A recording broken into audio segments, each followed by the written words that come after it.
नमस्कार दोस्तों, आज मैं खड़ा हूं एक ऐसे फूल के खेत में जिसका नाम है चाइना एस्टर। जी हाँ, चाइना एस्टर का नाम आपने सुना होगा। चाइना एस्टर एक फूल होता है। ये फूल जो लाल लाल रंग का आपको दिख रहा है, यूं तो चाइना एस्टर कई रंग में आता है, लाल भी आता है, ब्लू भी आता है, सफेद भी आता है। तो यहाँ पर जो खेती हो रही है ये गुलाबी रंग की, लाल रंग की चाइना एस्टर की खेती हो रही है। तो दोस्तों, इस खेती के बारे में पूरी जानकारी आपको आज हम इस वीडियो में देंगे। कब लगाया जाता है, कैसे लगाया जाता है, क्या प्रक्रिया होती है, कहां पर लगाया जा सकता है, कौन लगा सकता है। तो सबसे पहले हम बात करेंगे कि ये कहां पर लगाया जा सकता है। तो दोस्तों, ये लगाया जा सकता है ऐसी जगहों पर जहां पे दिन का तापमान 30-35 डिग्री हो और रात का तापमान कम से कम 15 डिग्री तक जाता हो, इससे कम ना जाता हो, 15 से 20 डिग्री 18 डिग्री तक रहता हो। तो ना ज्यादा गर्मी हो ना ज्यादा ठंड हो।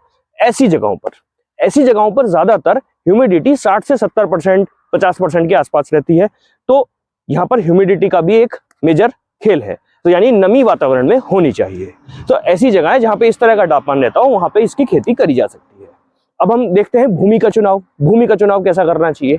तो ऐसी भूमि का हमें चुनाव करना है दोस्तों जिसमें कैल्शियम ना हो, यानी कि कैल्शियम बिल्कुल जिस भूमि में ना पाया जाता हो वही इस खेती के लिए उपयुक्त जमीन होती है। जिसमें कैल्शियम ना हो, तापमान ना 15 से नीचे जाए ना 35 से ऊपर जाए। तो तापमान ये हो गया। भूमि के बारे में हम आपको बता दिया। तो जब इस तरह की माहौल आप देखेंगे तो वहां पे आपको दवाइयों का भी इस्तेमाल बहुत करना पड़ेगा, क्योंकि रोग बहुत आएगा। जिस भूमि में कैल्शियम नहीं होगा या तापमान इस तरह का रहेगा, ह्यूमिडिटी ज्यादा रहेगी, तो यहाँ पे रोग आने की संभावना भी रहेगी। सिंचाई की ज्यादा आवश्यकता इस खेती में नहीं पड़ती है। जब आपके पौधे मुरझाने लगे, सूखने लगे, तभी आपको सिंचाई देनी है। तो दोस्तों, अब आपको करना क्या है, कब इसकी बुआई होगी? इसकी बुआई होगी जुलाई महीने में। जी हाँ, जुलाई महीने में आप ट्रे लेकर इसकी नर्सरी लगा सकते हैं। एक या दो बीज एक एक नर्सरी के जो हमारी ट्रे होती है उसके खानों में रख सकते हैं। उसके साथ कोकोपीट, वर्मी कंपोस्ट, परकोलाइट सारी चीजें लगा दें और पौधे को 15 से 20 दिन उगने के लिए छोड़ दें। जब हमारा 20 से 25 दिन का पौधा हो जाए नर्सरी में, उसके बाद हम जो है जुलाई महीने से जो अगस्त के महीने में इसका ट्रांसप्लांटेशन कर सकते हैं। जब हम इसका ट्रांसप्लांटेशन खेतों में लगा देंगे, उसके बाद हमें सिंचाई देनी होगी और हमारा पौधा लगाते वक्त लगभग 3 से 4 इंच का हो जाना चाहिए। दोस्तों, 3 से 4 इंच का पौधा ही यहाँ पर लगेगा। उसके बाद खेत, जब आपकी नर्सरी तैयार हुई है तब तक आपको खेत में अच्छे से रूटावेटर से और कल्टीवेटर से, हैरो से जुताई कर लेनी है। खेत में गोबर की खाद मिला देनी है और लगभग 45 किलो एकड़ के हिसाब से यूरिया भी डाल देना है। जी हाँ दोस्तों, 45 किलो एकड़ का यूरिया आपको इस खेत में एकड़ में डाल देना है। उसके बाद अपनी जो पौधा आपने तैयार करी है उसको ट्रांसप्लांट कर देना है। चाहे आप बेड पे लगाएं, नाली में लगाएं या क्यारियों में लगाएं, जैसे चाहे आप उस तरीके से लगा सकते हैं। फ्लड इरिगेशन दे सकते हैं, ड्रिप भी चला सकते हैं, कुछ भी चला सकते हैं। अच्छा दोस्तों, इसमें एक बात और हमें ध्यान रखने की होती है कि हम कौन सी वैरायटी का चयन करें। हमें अपने क्षेत्र के अनुसार वैरायटियों का चयन करना चाहिए। अगर आपके क्षेत्र में तेज हवाएं चलती हैं तो आपको ऐसी वैरायटी का चयन करना चाहिए जिसका पौधा ज्यादा बड़ा ना हो, क्योंकि वो गिर जाएगा, उससे फूल टूट जाएगा, खराब हो जाएगा। तो हमें ऐसी वैरायटी का चयन करना है अपने क्षेत्र के अनुसार। जहां हवाएं कम चलती हैं तो हम बड़ा पौधा भी बना सकते हैं जिस पर ज्यादा फ्रूटिंग आएगी, और ऐसा पौधा भी ले सकते हैं जो जिसकी हाइट कम होती है, इसमें फ्रूटिंग भी ज्यादा आती है, फल भी ज्यादा बनता है, फूल ज्यादा बनता है। तो ऐसी वैरायटी का भी हम चयन कर सकते हैं।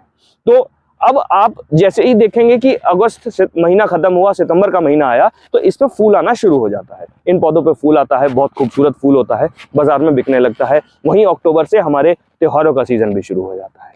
लगभग 6 महीने तक इसका फूल आता रहता है। आप लगातार तोड़ के बाजार में बेच सकते हैं। नवरात्रि आ जाती है, दशहरा आता है, दिवाली आता है, क्रिसमस तक पूरे त्योहार चलते रहते हैं और यहाँ पे भी हमारा उत्पादन अच्छा चलता रहता है। दोस्तों, बाजार में बहुत अच्छा रेट मिलता है। अगर मैं कम से कम रेट की बात करूं तो लगभग 50 रुपए किलो, जो पिछले 3 सालों में गया है, और ज्यादा से ज्यादा की बात करूं तो 350 रुपए तक इसका रेट गया है। जी हाँ दोस्तों, तो 50 से लेके 350 तक का रेट इसमें गया है। अगर मैं उत्पादन की बात करूं तो 1 एकड़ में लगभग 10 कुंटल का हम उत्पादन यहां से ले सकते हैं। अगर हमने 100 रुपए का भी कम से कम यहाँ का रेट माना इस फसल का, तो लगभग 1 लाख रुपए आप 6 महीने में 1 एकड़ से आराम से बचा सकते हैं। तो दोस्तों, बहुत अच्छा पैसा बच जाता है इस खेती में। हाँ, थोड़ा वायरस आता है, कीड़े लगते हैं, बीमारियां लगती हैं, वायरस लग जाता है, क्योंकि सूक्ष्म जलवायु यहाँ पे हमें चाहिए होता है, थोड़ी नमी रहनी चाहिए वातावरण में। इसलिए इस तरह के हमें पेस्टिसाइड और इंसेक्टिसाइड यहाँ पे छिड़कने पड़ते हैं थोड़े से। हमें आप जो है किसी भी जैविक दुकान पे या जो है अपने कृषि केंद्र पे जाएं और वहां से अपना जो भी बीमारी आपके खेत में उस मौसम अनुसार लग रही है, उस क्षेत्र अनुसार लग रही है, उसका ट्रीटमेंट आप अपना कर सकते हैं। ज्यादा मेहनत नहीं लगती है, थोड़ा सा आप जो है बूस्टर का भी प्रयोग करें, जिबरेलिक एसिड का प्रयोग करें, जिससे फ्लावरिंग अच्छी आएगी, आपकी फ्रूटिंग अच्छी होगी। तो इसका थोड़ा ध्यान रखें, थोड़े ग्रोथ प्रमोटर डालें, ह्यूमिक एसिड का प्रयोग करें। ये सारी चीजें प्लांट को मजबूत बनाती हैं, फूल अच्छे आते हैं। तो दोस्तों इस तरह की चीजें आप करेंगे, इस तरह की खेती करेंगे, चाइनीज एस्टर की खेती करेंगे तो आपको लाभ मिल सकता है। लेकिन कैसे करें, कब करें, ये जानकारी हमने इस वीडियो में पूरी दी है। कौन कर सकता है ये भी जानकारी दी है। आप इस वीडियो को गौर से फिर से सुन लीजिए तो आपको सारी जानकारी मिल जाएगी। तो दोस्तों ये जगह है महाराष्ट्र, यहाँ पर हो रही है, सोलापुर के हम पास हैं, तो यहाँ पर तो ये खेती हो रही है। किस क्षेत्र में की जा सकती है ये आप देखें, समझें और प्रयास करें कि इस खेती को आप कर पाएं और इससे मुनाफा ले पाएं। दोस्तों आपको ये हमारा प्रयास कैसा लगा हमें कमेंट करके जरूर बताइएगा। हमारे चैनल को फॉलो कीजिए, लाइक कीजिए, सब्सक्राइब कीजिए। नमस्कार।